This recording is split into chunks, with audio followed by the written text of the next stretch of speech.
Hi and welcome. I'm excited to have with me today country music star and American Idol winner Scotty McCreery. Welcome, Scotty. Hey, thanks for having me over. We appreciate you taking the time to hang out with us a little bit and talk a little bit about your music education experience and kind of what you have going on now. Yes, sir. Yes, sir. Definitely. The first question I have for you is what inspired you originally to be a musician, and was there any particular event or individual that kind of got me there? Yeah, I tell you what, music, to me, it seemed like it was always in my blood. People ask me, when did you start singing? And that's a tough question to answer because I don't remember not singing. Yeah. I grew up with my parents singing in choir, and I kind of grew up around that. So they were different people in my life, whether it be my parents, whether it be music teachers throughout it. Elvis Presley was big. But yeah, as far as what got me started or inspired me, it's something that I feel like was kind of always ingrained in me, and luckily I had people that kind of helped develop that through the years, for sure. I mean, obviously we're here with North Carolina Music Educators Association, so Sure. have to ask, is there a particular music teacher, or a set of music teachers along the way that were pivotal in your life as a musician? Oh yeah, definitely. Even early on in elementary school, I had Miss Palmieri, who was also my music director at church, and she was then my music teacher at school as well. Okay. She taught me a lot early on as far as what it takes to put together a show. We were putting together our children's choir musicals and performances, and even there in school, we had different performances for the parents that she was making sure we were prepared for.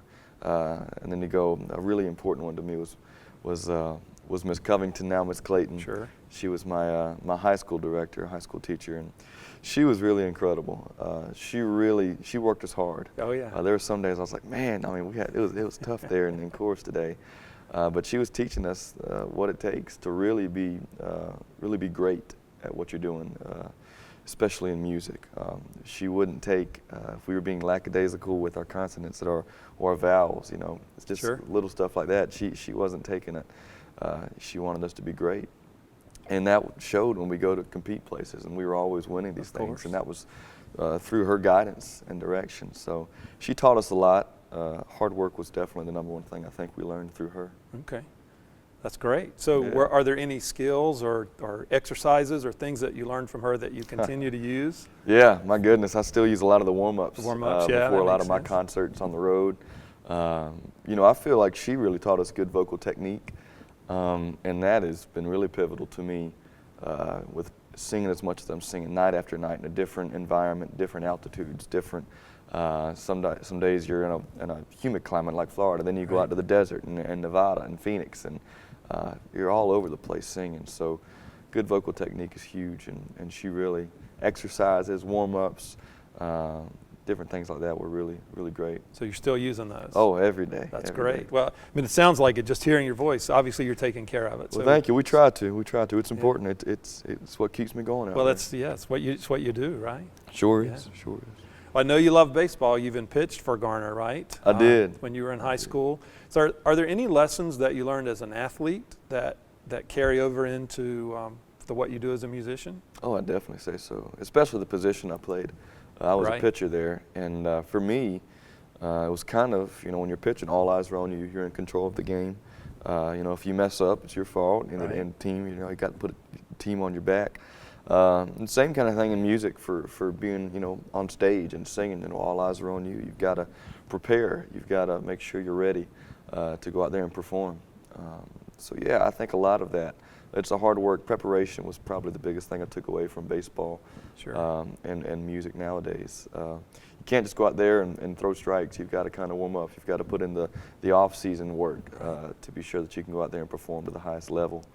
And I feel like that's a lot of the same kind of thing in music. You've got rehearsals. You've got to learn those lyrics. You've got to learn the notes. You've got to put your work in before you can go out there and perform, because the people out there, they're expecting a good show. That's true. They've paid money. They've paid for a ticket. So you've got to go out there and deliver for them. Is there a favorite piece or a solo or a choral piece that you did that still speaks to you or Yeah. comes back up, occasionally for you? Yeah, there were a few of them, a lot of them actually. One of them was like a spoken word piece we did where it was a lot of consonants and a lot of, Bassists were doing one thing, the tenors doing another. It was a men's only piece. I think we called it basketball. And I swear the day before we were still working on it, still trying to figure out exactly what we were doing. But it all came together, and that night it was great. And there was another piece that I can't remember the name of, but it was we were creating overtones in the room. Oh, wow. And okay. So we were making all these weird noises, and the basses had to go way down here and really brassy and in the front of your face, kind of singing. And it sounded really funky. It really did. But once we kind of got to that part, and we kind of exploded, you could really hear the overtones coming out, and it was an incredible thing to hear. And an incredible piece for a high school choir to be doing. Sure. You know, it's kind of advanced stuff, and once again, that speaks to the level of teaching that Miss Covington, Miss Clayton, kind of guided us with. Wow. Yeah, and you really had to sing in tune to Oh get my those gosh. overtones to speak. I get that. It was pretty technical stuff there. Well, we know about Elvis, right? I mean, that's sort of the beginning for you, I think. Sure. Any other musical idols? You know, there's a bunch. A lot of people that inspired me in my music, and I kind of grew up listening to. Elvis is by far the number one guy there. I got into him at 5 years old and still listen to him today. But there's a few others. You know, guys like Brad Paisley and Josh Turner. They're kind of the modern country guys that I try and model myself after and my career after. If I can be like them, that'd be incredible. Music-wise and family-wise and personal-wise, they're just great guys. Outside of the country world, there's a guy named Charlie Wilson. Mm-hmm. He's a big R&B guy. He was the lead singer of the Gap Band back in the day, and for some reason, you know, I heard his music and I was really captivated by it. And he's been somebody I've really taken a liking to, and I've got all of his albums, and I really jammed to Charlie Wilson. Yeah. So you wouldn't think it, but he's my guy. So, you know, there's a lot of different influences: rock and roll, country, R&B, pop. So. I kind of try and cover it all. Okay. So kind of along the same lines, anybody you wish you could do a duet with or perform with? My goodness. I'm kind of an old soul when it comes to who I am and the music I like listening to. Somebody like Loretta Lynn. I had the pleasure of meeting this lady, Dolly Parton. Had the pleasure of meeting her at the ACMs this year, and that was quite a moment for me. If I had the chance to sing with them, that would be really a big moment for me, or even maybe a Garth, maybe. But you know, you got to dream big. You know, so absolutely. They're icons, and who knows if I could ever make that happen. But got to dream big, and that would be a pretty incredible moment for me. That'd be awesome. I hope it does. One or all of those can happen. Thank you. For We'll see what we can do. Yeah.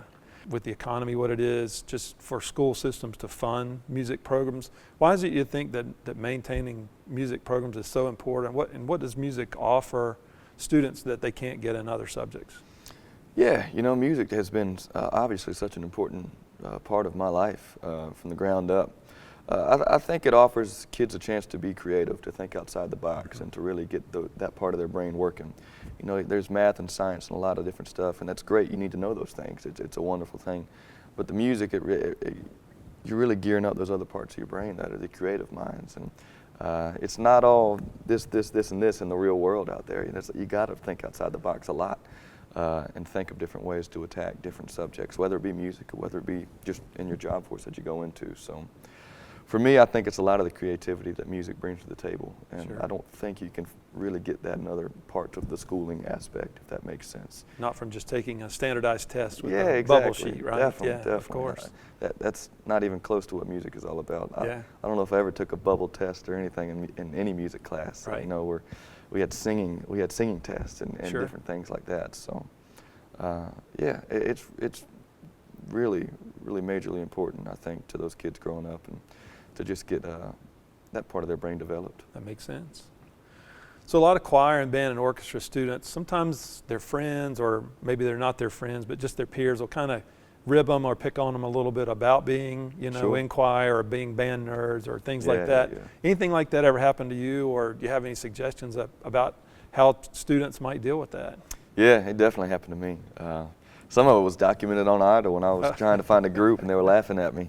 But too, I remember back when I was playing baseball, but I was also trying to do the school play that year, Bye Bye Birdie. Right. I was Conrad Birdie because he was like an Elvis guy and I wanted to be Elvis. So You know, I definitely got ribbed pretty good for oh, you're missing practice to go to play something. I mean, right. a lot of that stuff. But you know what? It was something I loved. It was Sure. something I was proud of. And anybody that's out there that might be getting ribbed or made fun of for that, you're out there doing band, you're out there doing choir because you love doing it. So be proud of it. You know, don't take no mess from anybody. You don't have to, because you're good at what you do. You're working at what you do. And who's to say that, you know, that's what you do. They play baseball, they play football. They're really good at math. They're really good at science. So everybody's got that thing inside them that makes them unique. And that's what makes you unique. So be proud of it. Well, I think you speak to it in the book as well, but I can't imagine, particularly being a pitcher on a team, I'm sure from the other dugout, you get it constantly, right? Definitely. Not just about being a musician, but just being on the opposing team. Definitely. You got to have thick skin out there. So, you know, sometimes it might have hurt. Sometimes, you know, you just got to laugh it off. Right. But yeah, definitely got to have thick skin and just take it and run with it. That's great. Are there any particular things you do on the road, particularly when you're touring, or maybe spending a lot of time in the studio, that you do or specifically don't do to make sure you're taking care of your voice? Oh yeah, a lot of it. Well, number one, if you're gonna be singing a lot, you definitely need to make sure your voice is warmed up, and that's doing different exercises that I learned throughout my schooling years, growing up from elementary school, middle school, and high school on. A lot of warming up. There's different teas that I drink that are, you know, if I can feel my voice is starting to wear and tear a little bit, it's like a throat coat kind of tea I drink. And when we're in the studio, we have different tricks. Lay's potato chips is actually a weird studio trick that we use. Okay. And you know, if we're in the studio for a while and we can kind of feel my voice isn't what it was an hour ago, we'll take a 10-minute break and they say, go get some potato chips. And I don't know if it's the grease in it or what, and I don't know if that's really a technical schooling thing either. Yeah. Maybe who knows, but in the studio it works, so we have different little tricks like that. Okay. Yeah. I never heard that one, but now I can convince my wife, look, no, I really need these potato chips. I really need these potato chips, exactly. I love it. Yeah, hopefully a lot of young, aspiring music students are going to see this. Any words of wisdom for them?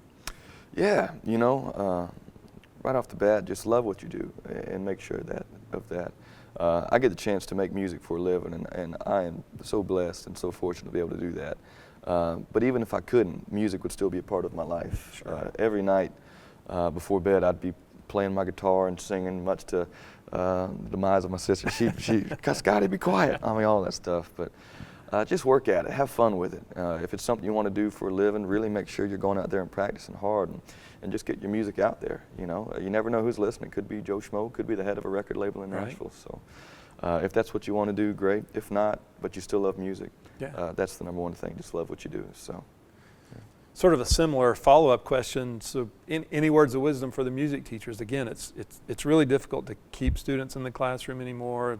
Budget's not what they might have been in the past. Any words of wisdom for the music teachers out there? Yeah, well, number one, thank you for what you do. You know, you're really inspiring a lot of kids out there. You're helping a lot of kids develop their craft and their musical ability. And what makes them unique. You know, I feel like if students are in that class, a lot of times it's because they enjoy it.